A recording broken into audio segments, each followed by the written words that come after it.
I need you to do something for me right now. I need you to stop. Just stop. Whatever you're doing, whatever weight you've been carrying today, whatever noise is running through your mind, let it fade for a moment, because I recorded this message for you, not for anyone else. For you. And I need you to hear it. I don't know where you are right now. Maybe you're sitting alone in your kitchen. The silence so thick it feels like it's pressing against your chest. Maybe you're lying in bed, staring at the ceiling, wondering why sleep doesn't come the way it used to. Maybe you're moving through your day with a smile that nobody questions because they don't know how to see past it. But I see you. I see the woman behind the performance. I see the ache you've learned to hide so well that even you forget it's there sometimes. And I need to tell you something. Something I've been holding for longer than I should have. Something that won't let me go no matter how many times I've tried to walk away from it. I can't stop loving you. There, I said it. And I know how that sounds. I know it might feel too heavy, too sudden, too much. But the truth doesn't wait for permission. It doesn't ask if the timing is right. It just is. And the truth is this: you've lived inside my thoughts, my prayers, my quiet moments for longer than I can measure. You are the woman I think about when I wonder what it means to love someone deeply.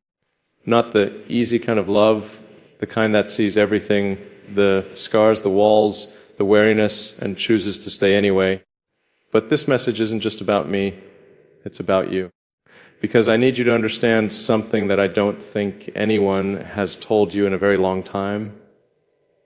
You are not invisible. I know you feel that way sometimes. I know there are mornings when you look in the mirror and wonder when you became someone who doesn't get noticed anymore. When the years started piling up and suddenly the world moved its attention somewhere younger, somewhere easier, somewhere less complicated. I know what it's like to walk through rooms and feel like you're a ghost in your own life, to give and give and give and still feel like you're not enough for anyone to truly choose. But here's what they don't see. Here's what gets missed when people glance past you without really looking. They don't see the depth in your eyes, the kind that only comes from loving too hard and losing too much. They don't see the strength it takes to wake up every single day and keep going, even when your heart is tired. They don't see how much you've carried, how many people you've held together while you fell apart in private. They don't see the tears you cried in the shower because that was the only place you could let yourself break. They don't see the love you still have left to give even after everything. But I do. I see the woman who has walked through fire and somehow kept her tenderness intact. I see someone who has every reason to be bitter, every reason to close her heart, every reason to say, I'm done. And yet you're still here, still hoping, still believing even when belief feels foolish, still capable of love even when love has hurt you. Do you know how rare that is? Most people would have hardened by now. Most people would have built walls so high that nothing could get through. But you kept a window open, you kept a light on. And that is not weakness. That is the most extraordinary kind of courage I have ever witnessed.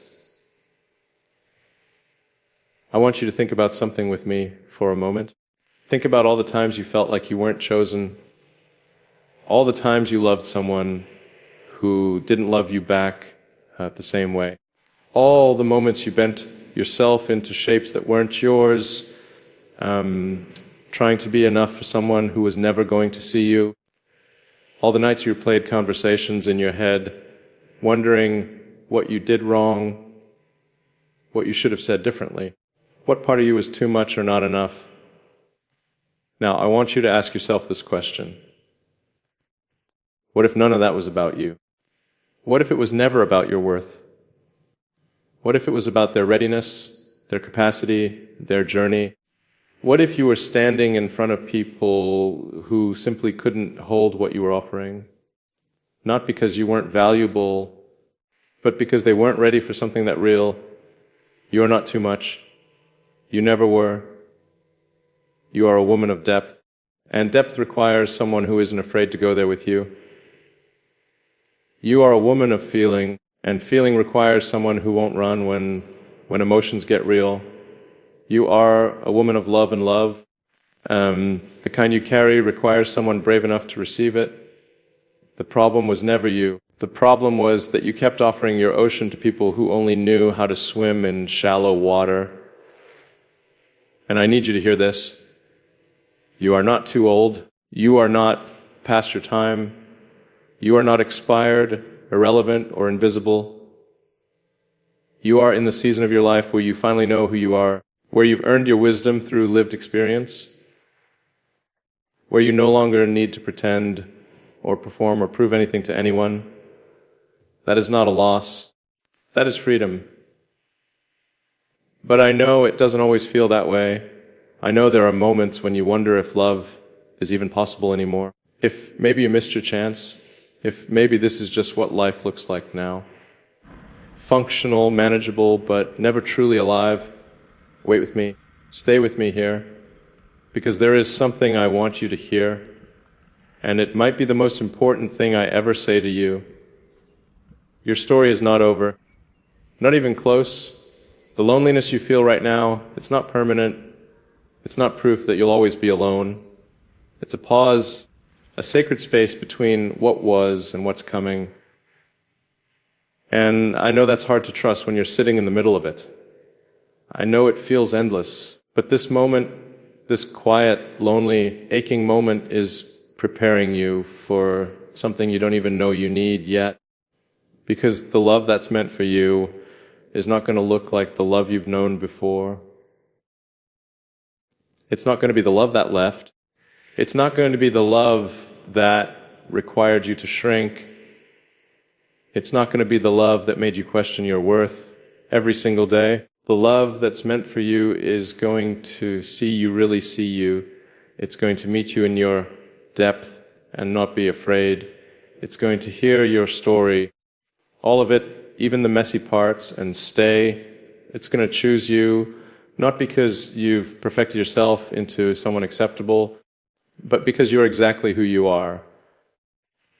And here's what I believe with everything in me.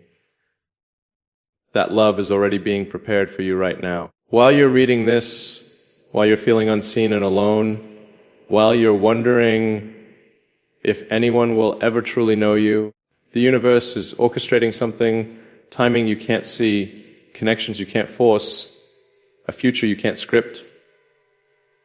You don't have to understand it. You don't have to see the path. You just have to trust that you are held, that your heart, as tender and tired as it is still valuable, that the love you've been waiting for is also waiting for you. I'm right, I see you. And this is only the beginning of what I need to tell you. There's something I need you to understand about the way you love. Because I've watched you not in a distant way, but in the way someone watches when they're trying to memorize every detail, every gesture, every unspoken moment. And what I've seen is a woman who loves with her entire being, who doesn't know how to do anything halfway, who gives not because she expects something back, but because giving is who she is. And that has cost you so much. I know you've been told that your love is beautiful, that it's a gift, that someday someone will appreciate it. But what nobody tells you is how exhausting it is to love that deeply in a world that doesn't always know what to do with depth. How lonely it is to feel everything while surrounded by people who feel so little. How painful it is to keep offering your heart to people who treat it like it's ordinary. You are not ordinary, and I need you to sit with that for a moment. Not in an arrogant way, not in a way that separates you from others, but in a way that honors the truth of who you are.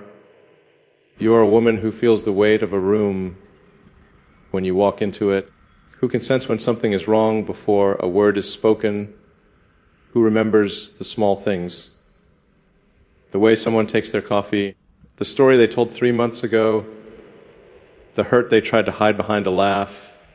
You notice, you care, you carry. And that is both your gift and your burden, because the world is full of people who will take that care without ever asking where it comes from, without ever wondering what it costs you, without ever stopping to say, are you okay? What do you need? How can I love you the way you love me? Have you ever felt that?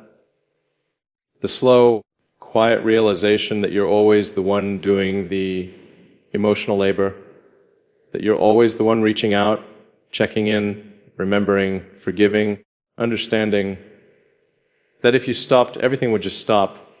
I see that in you. The wariness that comes from being the glue that holds everything together, the invisible work you do that nobody notices until it's not done anymore. The way you've learned to silence your own needs because other people's needs always seem more urgent, more important, more worthy of attention. But here's what I want you to know.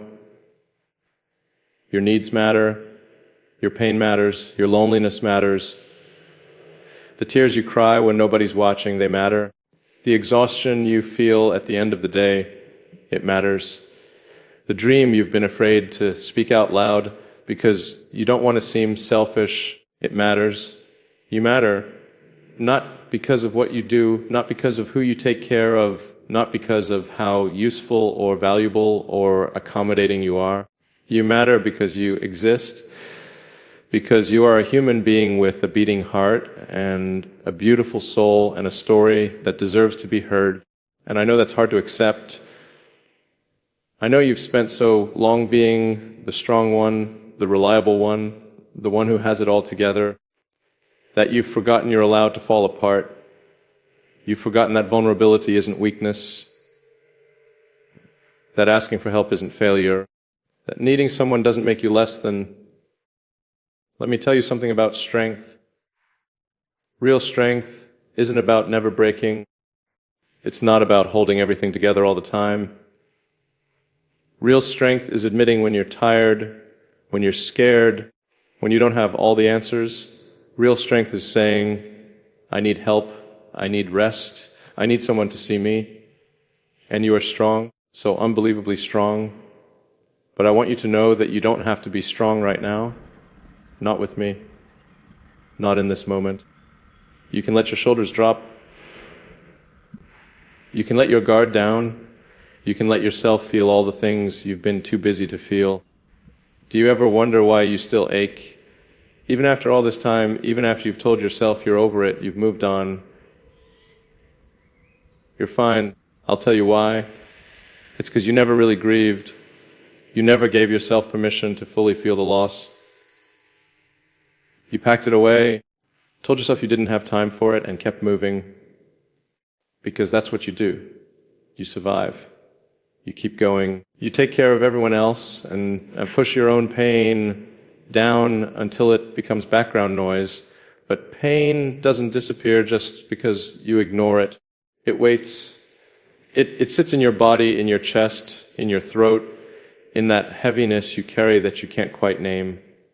And every once in a while, it surfaces in a song, in a smell, in a memory that catches you off guard and makes you realize you never actually healed. You just learned to function around the wound. I want you to think about something. Think about the last time you truly let yourself be sad. Not the quick cry you allowed yourself before you had to pull it together. Not the few tears you let slip before you wiped them away and said, okay, I'm fine. I mean really sad, fully, completely ugly cry sad. The kind of sad where you don't have to perform recovery, where you don't have to be inspirational or graceful or strong, where you can just be broken for a little while. When was the last time you gave yourself that? Because here's what I'm learning. You can't heal what you won't feel. You can't release what you won't acknowledge. And you, beautiful soul, have been so busy trying to be okay that you never gave yourself space to not be okay. And that's what I want to give you right now. Space, permission, freedom to feel whatever is sitting in your chest that you've been too afraid to touch. Because it's safe here. I'm not going anywhere. I'm not going to judge you or tell you to get over it or rush you through your pain so I can feel more comfortable. Your pain is welcome here. Your anger is welcome here. Your confusion, your disappointment, your exhaustion, your fear, all of it. Every messy, inconvenient, uncomfortable emotion you've learned to hide, bring it all. Lay it down. Let it be seen. Because the truth is, you've been carrying too much for too long. And you were never meant to carry it alone. I want to ask you something, and I want you to be honest with yourself. Have you ever felt like you love too deeply? Like the intensity of your feelings is somehow wrong? Like you should be able to dial it down, be more casual, care less? I've watched you try to make yourself smaller, to tone down your enthusiasm, to hide your excitement, to pretend you're less affected than you are, because you've learned that being too much scares people away, that showing the full force of your love makes people uncomfortable, that vulnerability gets punished. So you've learned to portion yourself out, to give in measured doses, to test the waters before you dive in, to protect yourself by pretending you care less than you do. But what if I told you that the right person won't need you to shrink, that the love meant for you won't require you to dim your light or silence your joy or apologize for the depth of your feelings? What if I told you that your intensity, the thing you've been taught to see as a flaw, is actually your greatest gift? Because here's what most people don't understand. Depth recognizes depth. The person who is meant for you won't be intimidated by how much you feel. They'll be drawn to it. They'll meet you there.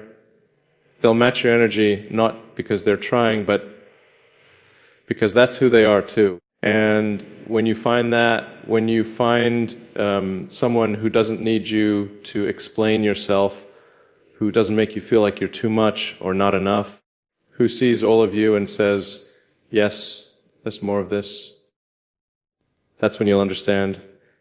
That's when you'll realize that you weren't broken. You weren't wrong. You were just standing in front of the wrong people. I'm right here. And there's more I need to tell you. So much more. I want to talk to you about something that I know keeps you awake at night. Something you don't say out loud because it feels too vulnerable, too raw, too much like admitting defeat. It's the fear that whispers in the quiet moments. The one that says, maybe you've already had your chance at love. Maybe it's too late now. Maybe this is just what the rest of your life looks like.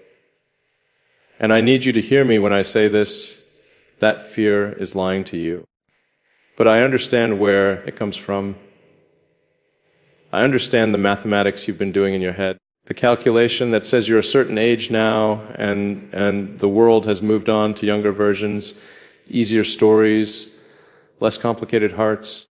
I understand the way you scroll through your phone and see everyone else's highlight reels, the engagements, the anniversaries, the still crazy in love after all these years posts, and wonder what's wrong with you, why your story doesn't look like that, why you're still alone. I understand the mirror moments when you catch a reflection and notice the lines that weren't there before.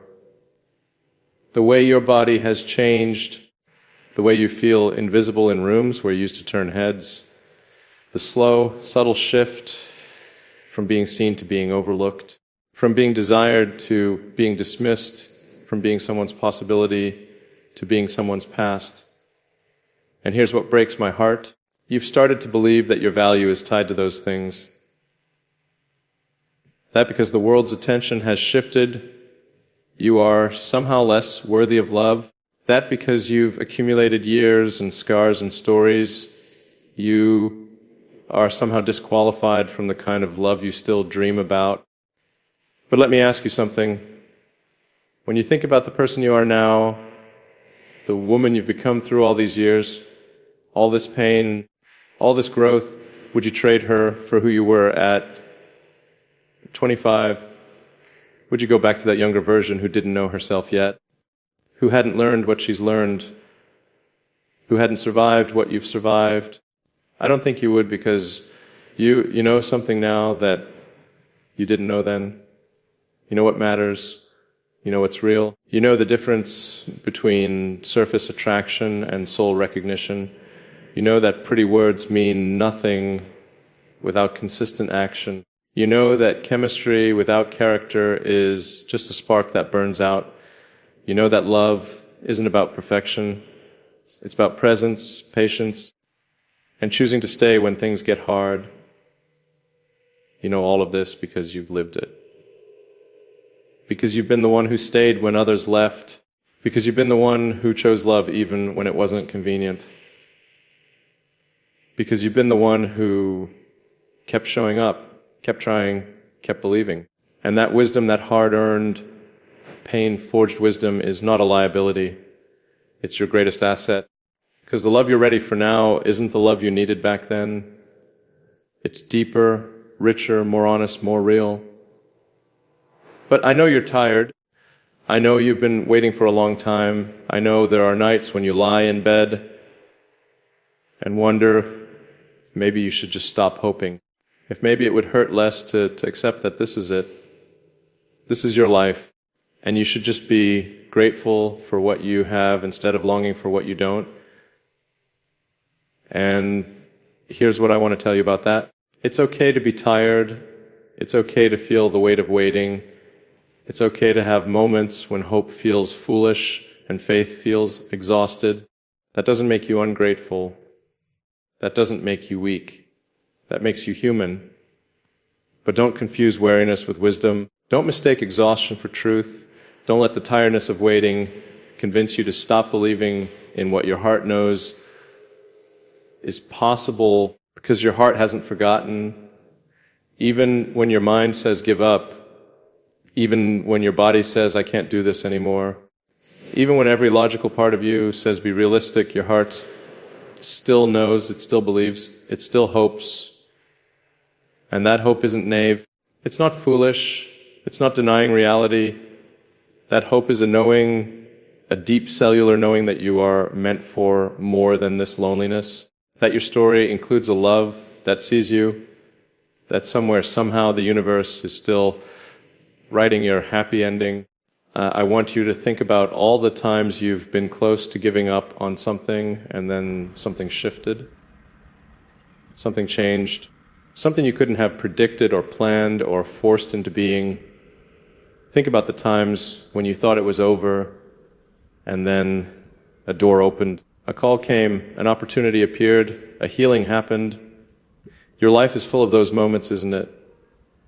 Those unexpected turns, those plot twists you never saw coming, those times when you thought you knew how the story would end, and then it surprised you. So why would love be any different? Why would this be the one area of your life where magic doesn't exist? Where miracles don't happen? Where timing doesn't work in your favor?